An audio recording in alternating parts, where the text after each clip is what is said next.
দিনে দিনে বাড়ছিল বাইক চুরি। হাসপাতাল থেকে শহরের বিভিন্ন জায়গা থেকে চুরি যাচ্ছিল বাইক। একের পর এক অভিযোগ জমা পড়ছিল পুলিশের কাছে। তদন্তে নামে পুলিশ। অবশেষে বারুইপুর পুলিশের হাতে গ্রেপ্তার হলো বাইক চুরির মূল পাণ্ডা। হাসপাতাল থেকে শুরু করে বিভিন্ন জায়গায় বাইক চুরি বাড়ছিল। বারুইপুর থানার পুলিশের তৎপরতায় অবশেষে ধরা পড়ল বাইক চুরি চক্রের পাণ্ডা। একই সঙ্গে গ্রেপ্তার বাইক রিসিভারও। উদ্ধার হলো দামি 6টি বাইক। পুলিশ জানিয়েছে ধৃত পাণ্ডার নাম অনুপ সামন্ত, রিসিভারের নাম বিমল মণ্ডল। হাওড়ার শ্যামপুরের বাসিন্দা অনুপ সামন্ত, জীবনতলার মৌখালী এলাকার বাসিন্দা বিমল। বারুইপুর মহকুমা হাসপাতাল থেকে প্রায়ই বাইক চুরির অভিযোগ আসছিল। গত 3রা মে বারুইপুরের বাসিন্দা শক্তি মণ্ডল হাসপাতাল থেকে বাইক চুরির অভিযোগ করে থানায়। তারপর তদন্তে নামে পুলিশ।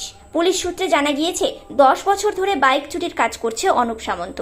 অভিযোগ করেন হাসপাতালে বাইক রেখে ভিতরে জরুরি কাজে গিয়েছিলেন। ফিরে এসে তিনি দেখেন বাইক নেই। এরপর সব অভিযোগগুলি এক ছাতার তলায় এনে কোমর বেঁধে তদন্তে নামে পুলিশ। গ্রেপ্তার করা হয় অনুপ ও বিমলকে।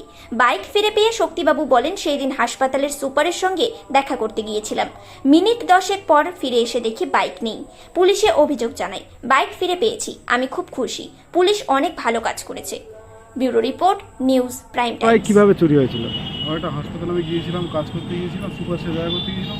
হ্যাঁ, সেই সময় 7-8 মিনিটের জন্য এসে দেখছি বাইক চালিয়ে। বারুইপুর থানার পুলিশ তদন্তে নেমে বাইক আপনার উদ্ধার হয়েছে।